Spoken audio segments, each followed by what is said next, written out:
What's up, people? Welcome back to my channel. It's your boy Santi. If you're already here, kindly smash the like button. If you're new, kindly subscribe to the channel and support your boy as I push my way to 10,000 subscribers. In this video, I'm gonna discuss the talking point from Burnley 0, Arsenal 5. Number 1, Bukayo Saka is whoever he says he is, because in recent days there has been a debate over his ability, whether he's a world-class player or he's not a world-class player. When Rio Ferdinand was asked in the Champions League game this past week, his own conviction is not at that level yet. He's never performed at that stage where he can be regarded as a world-class player. And it's so funny how people are, keep moving the goalposts when it comes to Bukayo Saka. But that's none of my business anyways, as long as he keeps delivering on the pitch for Arsenal Football Club.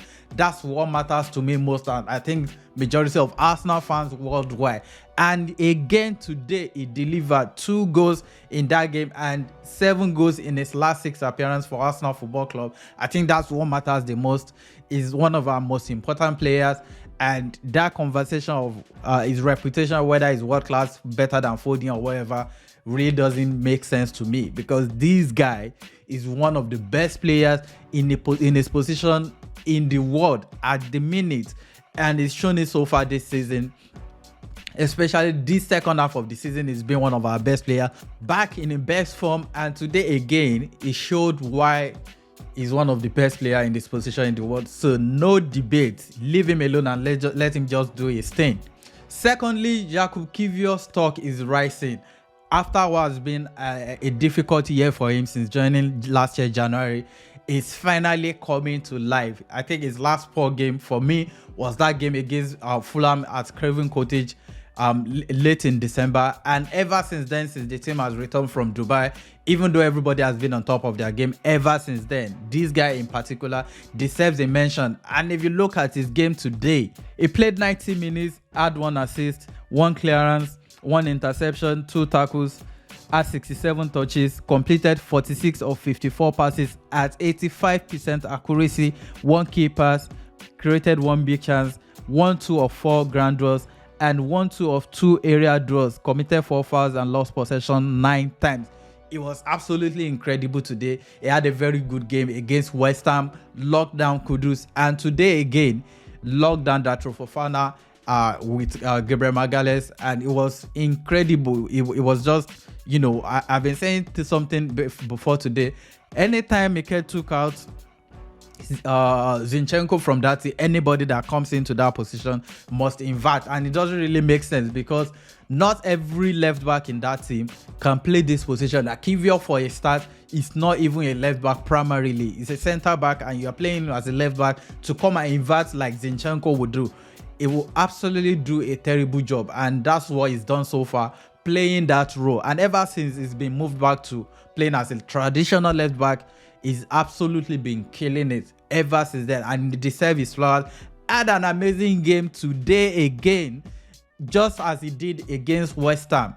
And if anybody is going to tell me, oh, it's only Burnley, come on, it was kudos against West Ham, and he was absolutely brilliant. So he deserves his grace. And whenever Zinchenko come back to full fitness, Mikel Arteta has a massive headache to deal with, considering Tomiyasu is coming back, Zinchenko is coming back as well, and Kiwior is playing like he's been playing.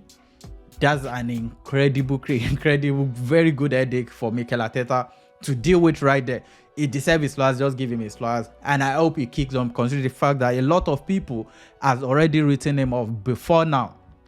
And now he's beginning to come into life, and he just needs to play more and kick on. I'm so happy for him that he's finally getting his flowers and, getting the confidence to deliver for the club. So yeah, massive shout out to Kiwior. Had a very good game, and more of it. Number 3, Gabriel Magalhaes' ball playing ability needs to be talking about. This guy in recent games has been ridiculous on the ball. And today again, was one of our best players on the ball, especially in our back line. It was so good. Before now, I've always said Saliba is that aesthetically pleasing player that is very good on the ball, very good to watch on the ball. And Gabriel on the other side, is the one that does the dirty job, defending and, you know, like the bulldozer in the team. But in recent weeks, it's been unbelievable on the ball. Look at his start today. In the last game, I think he completed the most passes, had the most touches. And today again, look at his numbers. Played 90 minutes, had 1 clearance, 2 block shots, 1 interception, 2 tackles, was dribbled past once, had 100 touches, and completed 84 out of 88 passes at 95% accuracy, most of any player on the pitch. 0 key passes, 0 crosses, completed 3 of 6 long balls, 1 3 of 5 ground draws, and 1 2 out of 3 area draws. Lost possession 4 times and committed 1 foul. Had an incredible performance, and it's just so annoying how underrated this guy has been since he came to this club. He's been one of our, in fact, for me, he's arguably Mikel Arteta's best signing at the club. When you look at how much he was signed for, is definitely between him and Odegaard. It's been incredible for us, and how he's improved year after year is just so amazing. And you know, the sky is the limit for him. He can only get better. This guy is so incredible, and had an amazing game today again. Shout out to him. I hope to see more of this from this team. In fact, just relocate the entire team to Dubai. And the other thing I need to speak about is Ben White is the new sheriff in town. In the absence of Alexander Zinchenko in the team, Tomiyasu was away on international duty, and Kiwior struggling to adapt to the inverted fullback role. And with Timber still out injured, Ben White has been deployed as the inverted fullback from the right side of the pitch in the last 2 games. I mean, that was when I started noticing it.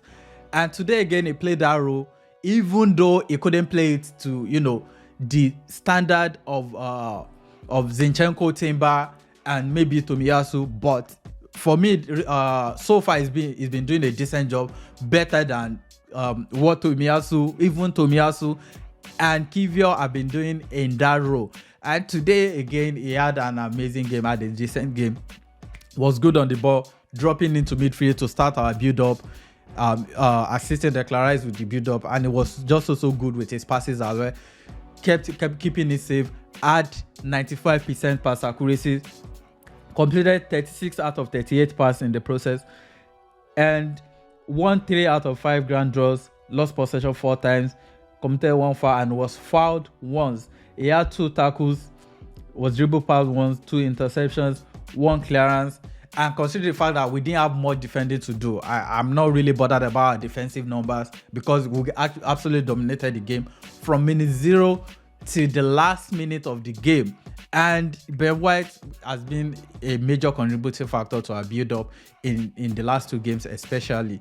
And it's so, you know, good to see Mikel Arteta switching around this formation, because a lot of people has been criticizing him with the fact that every single game, every team knows, oh, Zinchenko is coming in to invert from the left back, and whoever is playing in that position is definitely going to invert or whatever. And people have been saying, you know what, sometimes try and switch this around, be unpredictable, and that's just what is done with Ben White coming into that position in recent games. And it's so amazing and brilliant to see. And I think he's growing into the role well. So if he's able to do that, there's no need of Thomas Partey coming back and playing that role in the absence of Yorin Timber and Alexander Zinchenko, like he was doing before he got injured in the beginning of the season. And people were saying, oh, because Arteta was playing him as a right back, that's why he got injured. He doesn't have the legs to run up and down the pitch again. And the fact that he was playing in that position was why he got injured in the first place. It doesn't make any sense to me. But yeah, with Ben White growing into that position means Partey won't have to do any of those shifts again. He can stay in his midfield and do his thing. And whenever Zinchenko come back, can play in the role. Tomiyasu coming in can do it. Timber coming in can do it. And it's just so brilliant. And I don't know the word to use. Amazing to see that we have so many versatile players that you can just put in, you know, in a row, and before you know it, they can, you know, blend in and learn the role. And that's what Ben White has been doing in recent games. And I really hope to see more of it from him, grow better into the role, and be able to do so many things. He can play as a center back, play as a right back, and now he's trying to invert from that right back position, and I think it's been decent for me. So yeah, massive shout out to the boss for trying to switch that around, and it's been working perfectly for us so far. But let's talk about the performance of Martin Odegaard again. Had an amazing game today again, and look, I'm gonna make a shout. Don't come for me. This guy is slowly becoming the most complete midfielder in the Premier League right now. Because name it, what can he not do? He will press for you from the start, from the front, create chances, control the tempo of the game, facilitate the tempo of the game, create, provide assists. He can score goals, you name it, he can do it. So dribble here and there. It's just too good. This guy is just too good. And aside that, he's a very good leader on the pitch as well. He never has. I've always been saying this about him, even when he was struggling for form. There's one thing about Odegaard, he's always there, running from the 0 minute to the 90th minute of the game. And someone really needs to step up in his absence, because for me, how much he runs in games, it deserves to be getting some rest. It's not that guy that should be playing 90 minutes every single game, because this guy in every game covers a lot of ground, run his socks off, and there should be someone that is stepping up, for him, probably from 80th minute, 75th minute. Like Fabio Vieira really needs to come back from injury and get going, like hit the ground running and deputize for this guy, because the load is going to be too much on him at some point, especially if we go really far in our Champions League run, because now we play today, a Saturday, and we have a Champions League game on Wednesday. And he played 90 minutes today, and he will probably play 90 minutes against Porto on Wednesday away in Portugal, and Newcastle on Saturday. So you see what I'm saying? We need someone to deputize for him. But then again, today he had an amazing performance today. Played 90 minutes, scored one brilliant goal from outside the box, had one assist, 88 touches, completed 61 of 72 passes at 85% accuracy, had 3 key passes, completed 2 of 3 long balls, completed 1 of 1 crosses, had 2 shots on target. Dribble attempt was 1/1, and 1/3 of 6 ground draws, 1/1 of 1 area draws, lost possession 16 times, was fouled once, had an amazing performance, created the most chances on the pitch of any player. And once again, for the second week in a row, I hold my hands up and say I am sorry, because I was one of those people that believe he's not a creator, doesn't create a lot of chances, game in, game out. And he's been doing that in recent weeks. He's been creating loads and loads of chances, especially since December, during that our poor run. And I've been saying it, just get him that goal scoring striker, man. Just get him that goal scoring striker, and he's going to feast, because he's been serving a lot of chances to our players. And even though we've been scoring a lot of goals recently, I still believe with how much he's been creating, we should be scoring more goals. So yeah, it's been amazing, and I just want to see this consistency from the entire team from now till the end of the season. Lastly, let's talk about the entire team performance. Let's talk about the whole team performance. It was an amazing performance, blew Burnley out of the water from the 0 minutes. And look, I'll say something. I don't think teams don't want to play against us. I think we just make it impossible for them to play against us. I know you're going to tell me, oh, you're only playing Burnley, you only played West Ham last week. But what about Liverpool? And even at Anfield in December, we had a very good game against Liverpool, even though I feel like it was an even game, but we're not outplayed. And Liverpool at that point was the most informed team in the league. Even till now, the only game they've lost that I can remember, I think the only game they've lost since October last year was that game they lost at Emirates 3-1. And even before then, we played in the FA Cup at the Emirates and completely outplayed them, but we couldn't convert our chances. And that, hurt us in the end, because they got 2 chances at the end of the game and converted it, and we lost that game 2-0. Even Klopp came out to say we're the better team. And after then, they came to the Emirates. We played them off the park again, converted our chances this time, got 3 goals against them. And against West Ham, we blew them out of the water. Burnley today again. I just think we're just too good for these teams. It's not like, oh, because you're playing Burnley, because you're playing West Ham, that's why you were able to score so many goals. We scored 21 goals in our last 5 Premier League games. And for the first time in history, Arsenal have won their opening 5 league games of a calendar year for the first time in their history. 5-0 win against Crystal Palace, 2-1 win against Nottingham Forest, 3-1 win against Liverpool, 6-0 win against West Ham, and 5-0 win away to Burnley. 2024 has started perfectly for us, 100%. Like I said earlier today, just pack the entire team and move them to the Emirates of Dubai, because since they came back from that Dubai trip, there has not been a single bad performance, especially in the league. Even the FA Cup performance, the FA Cup game we lost. It wasn't a bad team performance. We just couldn't finish our chances. And the entire team today, David Raya, calm and composed on the ball. No goalkeeper in the Premier League presently has had more clean sheets than him so far. I think he has 7 clean sheets so far in the league, and he's beginning to settle down into the team. And his distribution today as well was top notch. Gabriel Magalhaes, like I said earlier, had an amazing game. Was brilliant on the ball. Kept Datro Fofana, who I think is a very brilliant player, by the way, kept him quiet. Saliba was good. Ben White, I've spoken about Ben White and Kiwior earlier. They were good. Declan Rice had another amazing game. And it was so good to see him get subbed off early, because I think it was get subbed off. He got subbed off early against West Ham as well. And today as well, this guy needs to rest, because he plays his heart out every single game. Even if he's playing 45 minutes, he's one of the, that player on the pitch that is so passionate and is just everywhere, throw himself everywhere. So yeah, we have Porto on Wednesday, and it was so good to see him get subbed off early on in the second half today again. Odegaard had a good game. Kai Havertz had a decent game for me. He didn't have a bad performance like some people were making it out to be. And this is not because he scored a goal. He had a good game. I won't even say a decent game. He had a good game. Was involved indirectly in our first 3 goals. And at the end of the day, he got the last goal to justify his performance. And that was when people started coming out, you know what, he had a good game. And even before then, it's been decent. I know a lot of people focus more on his on-ball movement and, how nonchalant he looks when he's trying to make decisions on the ball. But his off-ball movements as well, create space for some of his teammates.